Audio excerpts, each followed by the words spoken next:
రేవంత్ రెడ్డి ప్రభుత్వం ఏ ఏ అంశాల్లో, ఏ ఏ విషయాల్లో గడిచిన ఎన్నికల్లో ఇచ్చిన హామీలను అమలు చేయడం లేదో, లేకపోతే ఏ ఏ విషయాల్లో ప్రభుత్వం బాకీ పడిందో వాటన్నిటినీ వివరిస్తూ బాకీ కార్డు పేరిట ఒక కార్డు తయారు చేసి ఇంటింటికి అందించే ఒక కార్యక్రమాన్ని బీఆర్ఎస్ పార్టీ కొనసాగిస్తుంది. ఇది బాకీ కార్డు పేరిట బాకీ కార్డు. అయితే ఆలస్యంగానైనా సరే కాంగ్రెస్ పార్టీ స్పందించినట్టుగా కనిపిస్తోంది.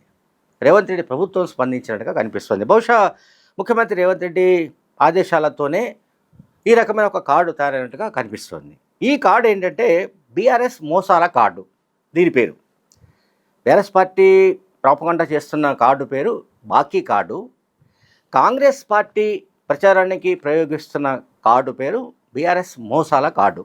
అంటే బీఆర్ఎస్ పార్టీ ఎట్లా మోసం చేసింది ఏమిటి అనే వివరాలు ఈ కార్డులో పొందుపరిచారు.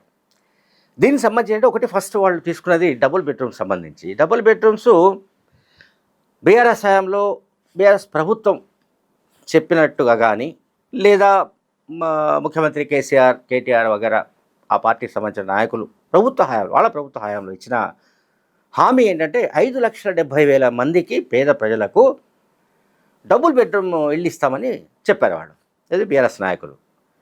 అయితే ఇచ్చినవి ఏంటంటే 63,600 మాత్రమే, అంటే లక్ష కూడా కాదు.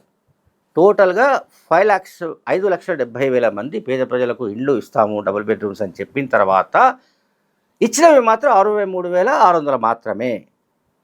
అంటే ఇక్కడ ఏం జరిగింది, బ్యాలెన్స్ ఎంత, 5,17,000కు పైగా డబుల్ బెడ్రూమ్ ఇళ్లను వాళ్ళు ఇవ్వలేకపోయారు. అంటే అటువంటి వైఫల్యాన్ని ఈ కార్డులో వాళ్ళు కాంగ్రెస్ పార్టీ గుర్తు చేస్తుంది. నెక్స్ట్ దళిత బంధు. ఈ దళిత బంధు గురించిన ప్రచారం అంతా ఇంత కాదు, మనందరికీ తెలుసు. దళిత ప్రజల ఉద్ధారకులము మేమే, దళిత జనోద్ధారకులము మేమే అని కేసీఆర్ అట్లాగే కేటీఆర్, హరీష్ రావు వీళ్ళందరూ పదే పదే ఏ మేరకు ప్రచారం సాగించారో మనందరికీ తెలుసు. అయితే దళిత బంధు విషయానికి వస్తే 17 లక్షల మందికి 10 లక్షల చొప్పున ఇస్తామని చెప్పారు. తెలంగాణలో 17 లక్షల మంది కుటుంబాలకు ఒక్కొక్క దళిత కుటుంబానికి 10 లక్షల రూపాయల చొప్పున ఆర్థిక సహాయాన్ని అందిస్తామని అప్పటి ప్రభుత్వం చెప్పింది, బీఆర్ఎస్ ప్రభుత్వం చెప్పింది. కానీ ఇచ్చింది ఎంత అంటే 3,971 కోట్లు ఇచ్చారు. ఇవి 38,232 మందికి ఇచ్చింది ఎంత అంటే 3,971 కోట్ల రూపాయలు.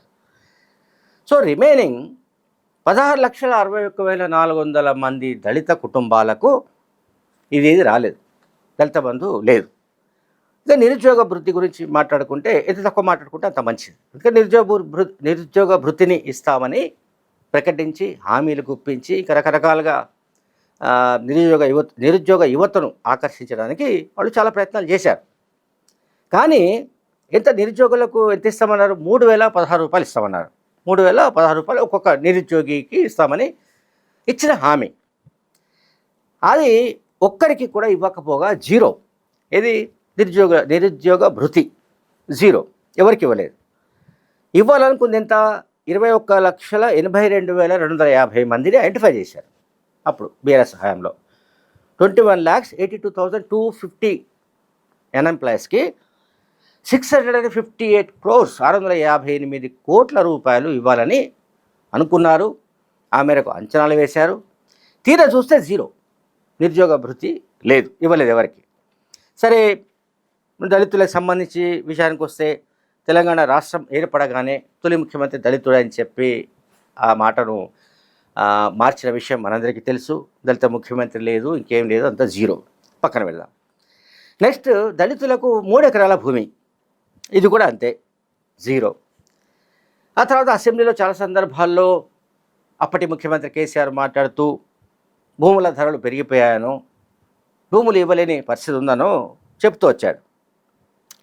సో దళితులకు భూములు, ఈ 3 ఎకరాల భూమి ఇవ్వలేని ఆ పర్టికులర్ ఇష్యూని డైవర్షన్ కోసమే దళిత బంధు అనే స్కీమ్ను ఆయన ప్రవేశపెట్టినట్లుగా ప్రచారం ఉంది. తర్వాత ముస్లిమ్స్, ఎస్టీలకు 12% రిజర్వేషన్ కల్పిస్తామని హామీ ఇచ్చింది. ఎవరు? బీఆర్ఎస్ ప్రభుత్వం. ముస్లిమ్స్ అండ్ షెడ్యూల్డ్ ట్రైబ్స్కు సంబంధించి 12% రిజర్వేషన్ కల్పిస్తామని చెప్పింది. అది కూడా లేదు, జీరో. ఆ పథకం కూడా అమలు కాలేదు. అండ్ కేజీ టు పీజీ, దీన్ని చాలా గొప్పగా అద్భుతంగా వాళ్ళు ప్రసంగాల్లో లేకపోతే సభలు సమావేశాల్లో చాలా గొప్పగా చెప్పుకున్నారు. కేజీ టు పీజీ ఉచితం, పేద ప్రజలకు కేజీ టు పీజీ వరకు ఉచిత విద్యను అందిస్తామని చెప్పుకున్న బీఆర్ఎస్ తీరా చూస్తే 2014లో అంటే తెలంగాణ ఏర్పడి తెలంగాణలో తొలి ప్రభుత్వంగా బీఆర్ఎస్ పార్టీ తొలి ప్రభుత్వం ఏర్పాటు చేసిన తర్వాత నామమాత్రంగా కేవలం 25 కోట్లు మాత్రమే ఈ కేజీ టు పీజీ స్కీమ్కు వాళ్ళు కేటాయించారు. 25 కోట్లు మాత్రమే. కానీ నిజానికి ఎంత అంటే దాదాపు 8 నుంచి 10,000 కోట్ల రూపాయలు ఖర్చు అవుతానే ఒక అంచనా గతంలోనే జరిగింది. అంచనా వేశారు. ఎవరికి? కేజీ టు పీజీ విద్యను కనుక పేద ప్రజలకు ఉచితంగా అందించాలంటే దాన్ని వాల్యూమ్ వచ్చేసి 8,000 నుంచి 10,000 కోట్ల రూపాయలు. అందువల్ల కేజీ టు పీజీ విషయంలో బీఆర్ఎస్ ఏ రకంగా విఫలమైంది, లేకుంటే బీఆర్ఎస్ హయాంలో ఏ రకంగా ప్రజల్ని మోసగించారు అనే దాన్ని ప్రచారం చేయడానికి కాంగ్రెస్ పార్టీ ప్రయత్నిస్తోంది. అలాగే దళితులకు సంబంధించి నేను మాట్లాడాను. అంటే కొన్ని ఇష్యూస్ మాత్రమే ఇప్పుడు ఈ కార్డులో కనిపిస్తున్నాయి. అంటే ఏ ఏ అంశాల్లో రేవంత్ రెడ్డి ప్రభుత్వం విఫలమైంది అని చెప్పడానికి వాళ్ళు ఏదైతే బాకీ కార్డును ప్రయోగిస్తున్నారో ఇప్పుడు కాంగ్రెస్ కూడా బీఆర్ఎస్ మోసాల కార్డు అని ప్రయోగిస్తున్నారు. బీఆర్ఎస్ పార్టీకి చాలా విషయాలు చేసింది. తెలంగాణ పౌర సమాజాన్ని మొత్తం మోసం చేసిన చరిత్ర బీఆర్ఎస్కు ఉన్నట్టుగా విమర్శలు ఇప్పటికీ చాలా ఉన్నాయి.